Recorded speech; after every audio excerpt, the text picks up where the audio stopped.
Looks like we're going to be horsing around today.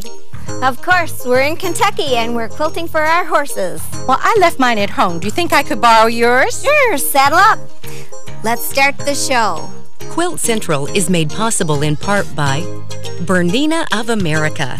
Nothing sews like a Bernina. Nothing.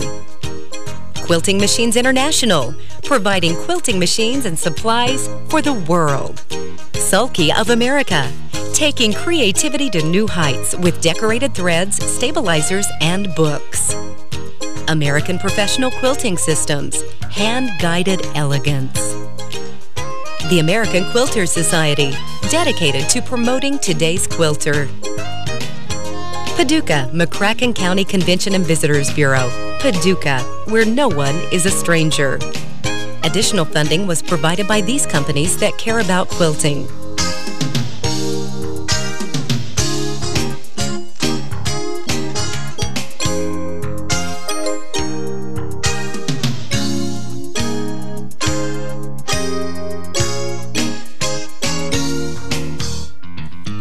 Welcome to Quilt Central, celebrating quilting in everyday living, with your hosts, Jane Donaldson and Donna Wilder. Today we're going to the scene of the hunt where we're going to be making a decorative pillow. Joining me is Joyce Drexler. Welcome, Joyce. Well, it's great to be with you again, Donna, and I have a wonderful project to show. It's a chenille type thing that we're going to do, but we're going to add extra pizzazz to our chenille with decorative threads. Great. Well, let's take a look at the pillow. Yes, I just love this selection of fabrics. It just made a wonderful warm look to this pillow, and the action in the print is so nice. So we decided that that would be the perfect thing, and to get started on a project like this, if you're going to make a pillow instead of a garment, right, you would make a foundation using a permanent soft stabilizer. This is a permanent stabilizer, and I just wanted to point out, Donna, that sometimes if you have little pieces left over and it's not quite big enough, you can sew them together and use them that way. That's a good idea. So those scraps of the so never throw anything away. Never throw anything away. Now, to begin, what we want to do is first cut a square of the design bigger than the other 3 squares. We have actually 4 squares of fabric here, but as you can see, there's 3 on top and 1 at the bottom. The reason that we want them all to be the same is because that's what, when you clip them, gives you that flow of the look of the pattern of the design in the fabric. If you didn't line these up exactly the same, then your pattern would be a little skewed, just sort of like a blurry look. Right, right. So every repeat, I mean every piece you have has to look exactly the same all the way through. And that's why you can almost use the edge of your fabrics to line them up, or you can stick a pin in, say, in the hat and just check to see if that pin head is where it should be, the point should be at the same time. Now this is a different little way than some people might have done chenille in the past. We are going to use our ruler and use a 45-degree angle on the ruler. It's right on the ruler there. And we take a chalk marker and we draw a line to start off with. Okay. And this line is our first sewing line. All right. And what we're going to do is just sew a straight stitch right along this line, out beyond the foundation area. And we're going to then use our foot as your guide. As a guide. Good. And go 3/8 of an inch away from that line continuously all over the pattern. All right. So that's just a spacing thing.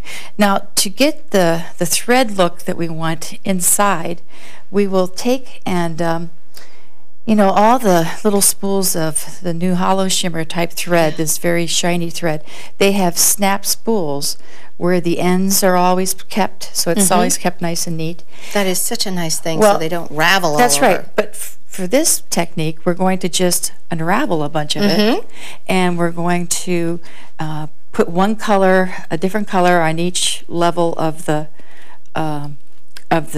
layers of the fabric. Now, you can put as much or as little as you want, but it will make it more glittery the more you put. And you can just kind of spread it around. And then, while you've got it like that, you can take your temporary spray adhesive and just lightly spray the back of the next one. Oh, okay. And lay it down. And this is where you have to be careful to match. This is where you want to make sure that it is lining up. But you know, it's not as hard as you think. What I've done here is just stabilize by pinning one side so that I can keep it lined up. And then I would just take another color of the thread of the Holoshimmer and just spool off as much as you want. The more you put, the sparklier it's going to be, and that's what makes it so much fun. Of course, you could mix colors together too if you wanted to, and then just kind of spread it out evenly across the fabric, and just repeat and repeat and repeat by putting different colors that you find in the print itself, and that's really what makes it look so. And you continue with that through the 4 layers. That's it. So we'll pretend we've done all 4 layers. All righty. Now we have then this is when you go start to the sew, stitching, right? After you've got those layers underneath. Okay. And then this is what this would look like. Okay, then we have the stitch piece, and this is what it'll seem like. And what's interesting about this is we have made like little gutters. Right, exactly. Little channels, I guess you should call them, not gutters. And what you want to do to get these started, let's see, I think she was cutting from down below, but I will cut from up top. You need to do a little nip in between the base layer and the top layer to get yourself started. And you're cutting through only 3 layers this time. Only 3 layers, that's right. And right in the center. Right in the center. Okay. And then there's this nifty little tool, which is a slash cutter. And you can just get that under that. And you do have to hold on to your fabric as you do this. And it just cuts right through those layers.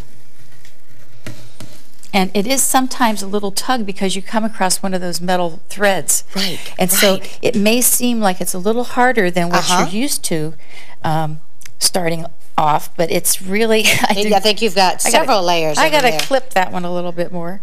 Well, that will happen. And also sometimes your stitching is a little not perfectly. Not a perfect... around, 3/8 of an inch there. Right. So that well, you could use a little wider if you wanted to, but it really looks more chenille and prettier when it's washed if you had these closer together ones than the 1/2 inch ones. Once you finish all the cutting, then what do you do? Well, that's when you just throw it in a washer and... Oh, you do? Yeah. And don't trim it or anything until you've given it a good washing. And you leave your stabilizer on. Leave the stabilizer on. And then you're ready to add your borders. And well, yeah, then after you have it all out of the washer, you're going to want to square that up exactly. Oh, okay. So you trim off all the excess to get your square.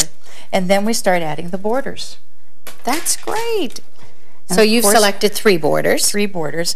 And these are just so attractive all together. I really enjoyed working with those. But you would... Black and then black, and then we did a little thinner line, and then the green, and that finished off our pillow. Now, I wanted to show you just how a couple other things. Yeah, we have an applique by Letta Myers, and she's the one that really showed us this technique. And that fish is great. This is just a print that had been layered and made into an applique. And to get it on a shirt like this, you use the invisible thread to go around the edge. And that's something I wanted to point out on this too.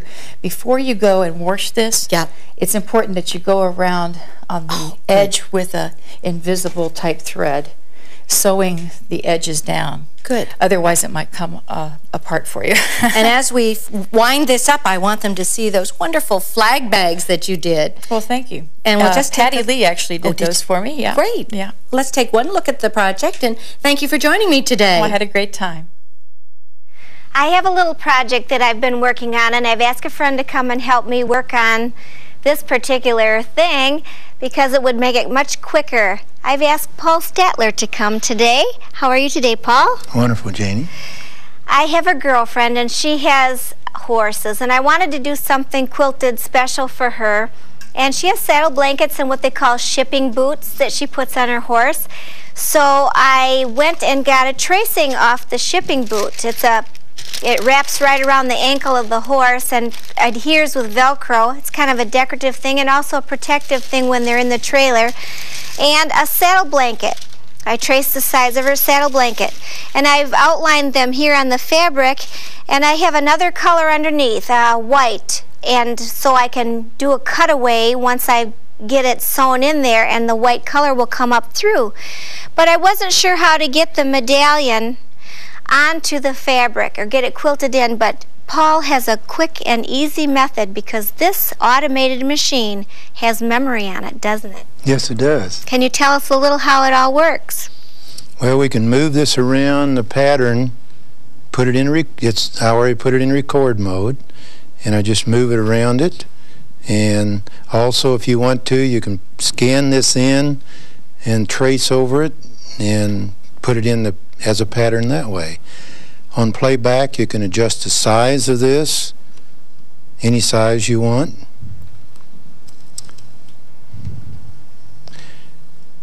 You can also trace it with a laser light too, can't you? Yes, you can. Some people probably can do that. I'm going to stop it. And now we can let's just peel that right off and sew it right in there because I have the outline of a shipping boot right in there. And let's see how that came out. Pull the bobbin up and push the start button.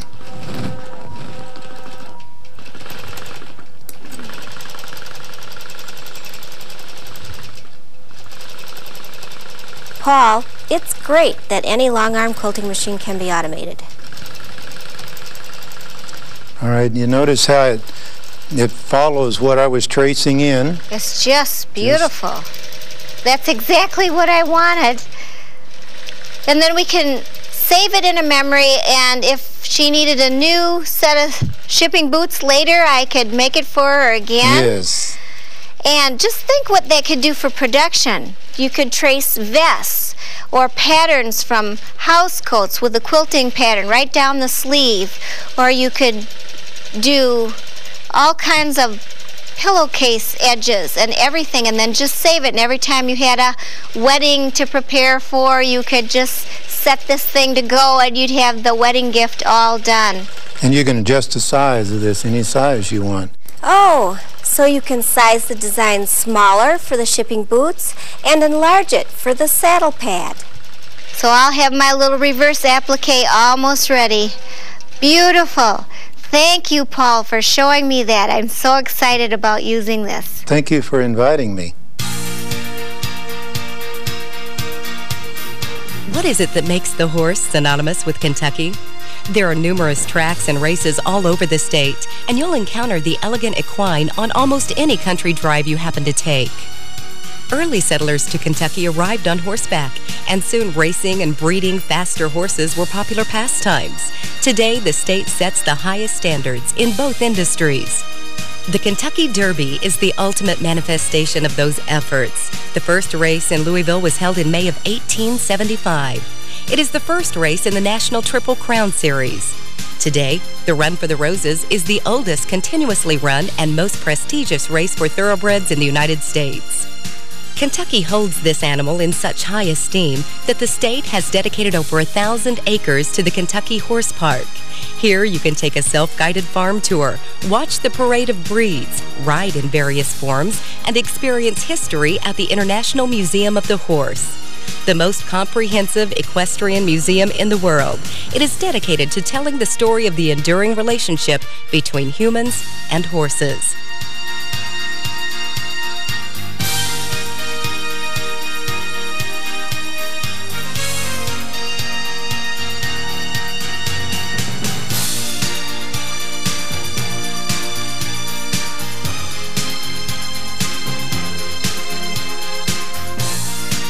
For the horse lover in all of us, Kentucky is a dream come true.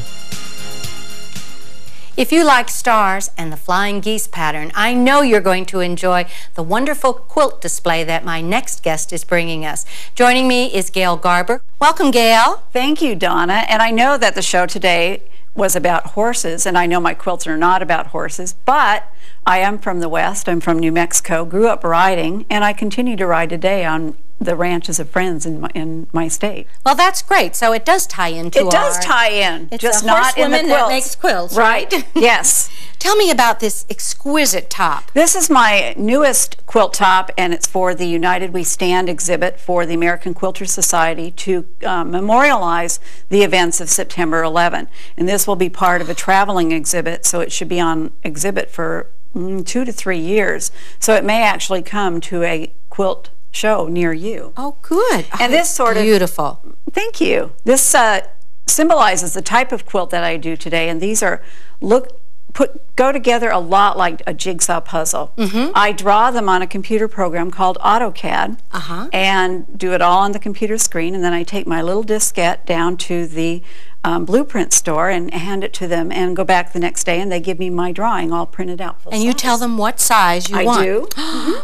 That is so And then clever. I just start, I make paper foundation pieces, and I just start piecing it section by section and stitching it together. Well, let's take a look at some of the others and see how this is done.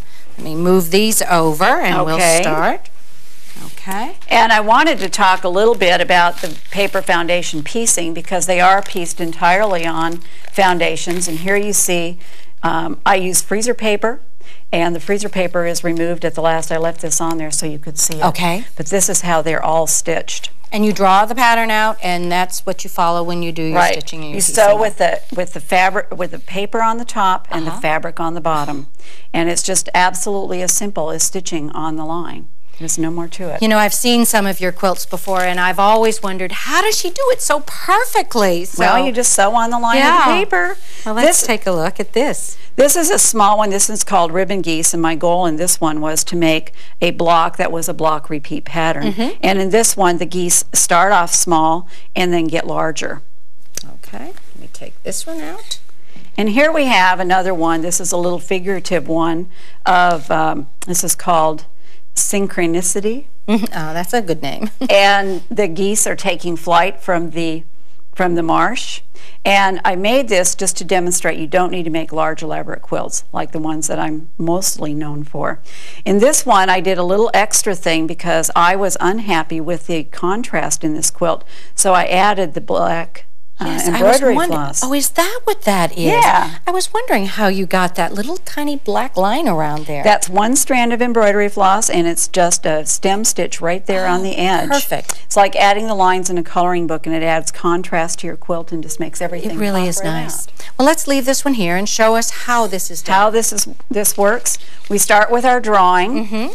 And we put the fabric on the back, and then we stitch on the front. So here we have two lined up, and we stitch. And how do you know how to line it up? I mean, well, you actually cut your fabric pieces a lot bigger than they need to be. So you cut them bigger, and then you trim them down later. Okay. So you don't worry about that. And then in the next one, once we've done that, then we press it back, which is really simple. And then we add the next row. Okay. So you just line it up, flip it over, stitch on the line. Okay. And do you have to make sure it covers an area when it turns? Is that That's the why key you thing? cut your fabric so large. Okay. Is because you need to make sure that when it flips, it will flip all the way. Okay. And then you just work your way along, and you keep adding colors and pressing it back in place until eventually you have your whole row of flying geese. You know, your quilts are so impressive, and I'm sure people look at them and think, oh my goodness, she cut all those templates, when in fact this is a very easy method to do. Actually it is, and usually what I do if I'm doing something with lots of different fabrics is I just rip off 3 or 4 inch strips, and I just use the ripped fabric, and I just have piles of it around me and just pick them up at random. Now, is that one finished? This one is stitched all the way. So here we have a stitched one, but it's not yet trimmed. Okay. And once we get it stitched, then when I come along and I take my ruler and my rotary cutter and I just trim it right on the edge, and there's the finished strip.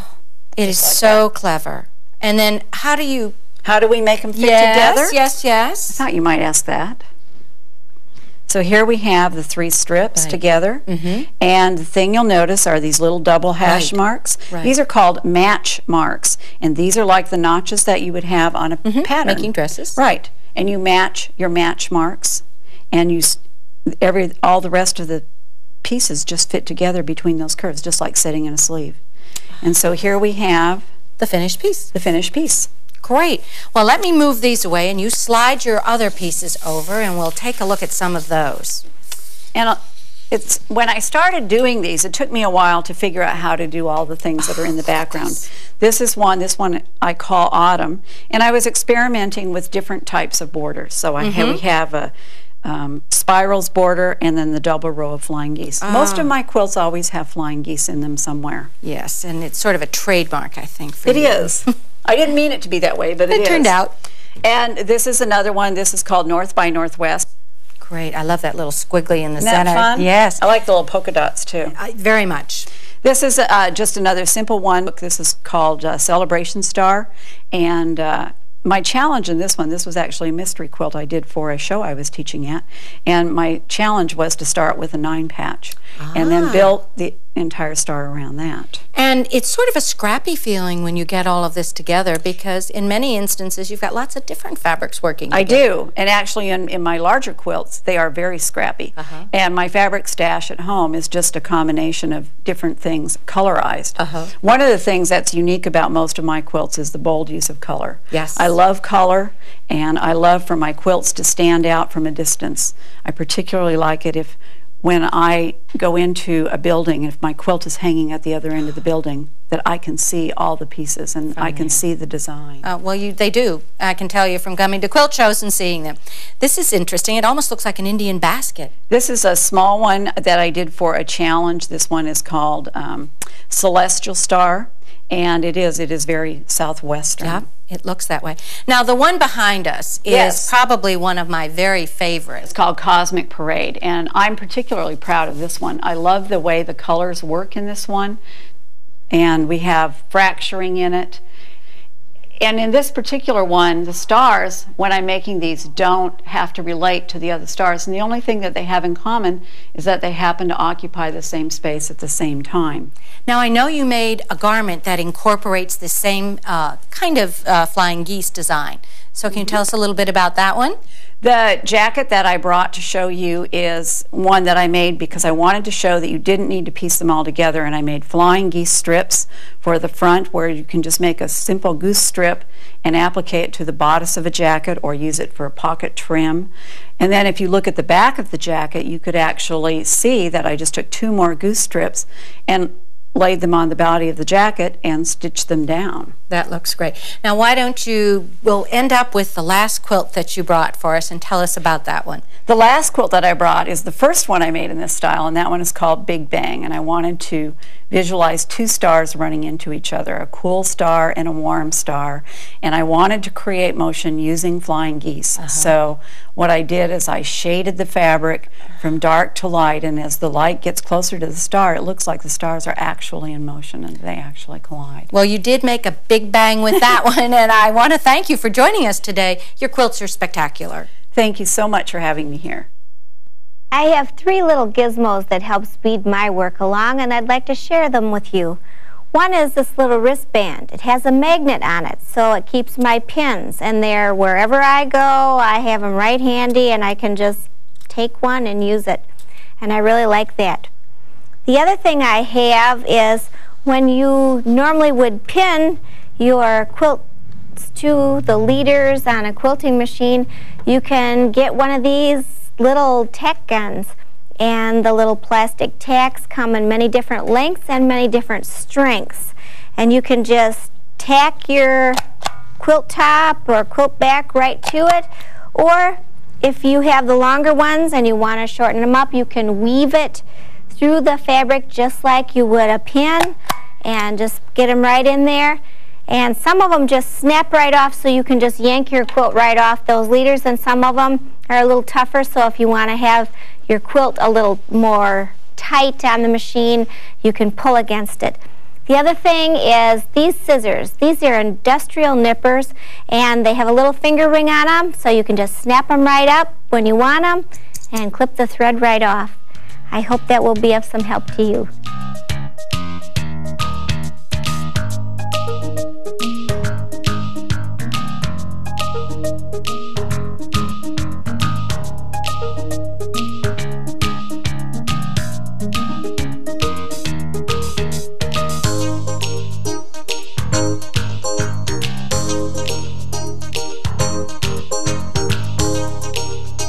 Thanks for watching this episode of Quilt Central, number 213, Quilting for the Equestrian. Join us next time, and remember to celebrate quilting in your everyday living. Quilt around the clock. Visit the Quilt Central website at www.quiltcentraltv.com for more information on this program.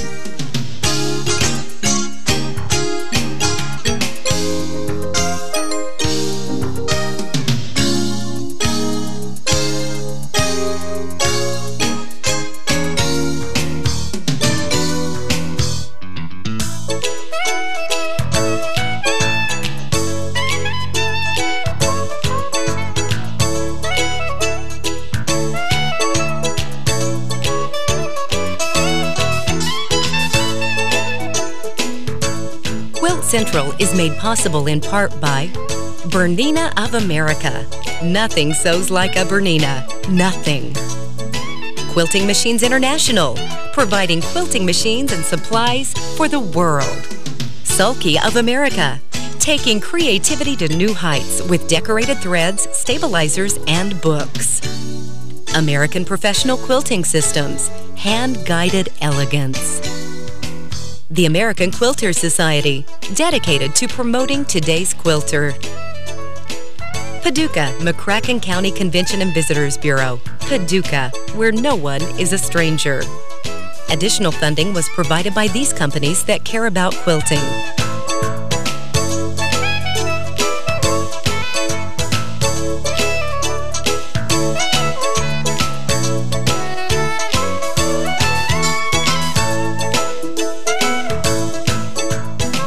Celebrate quilting in your everyday living.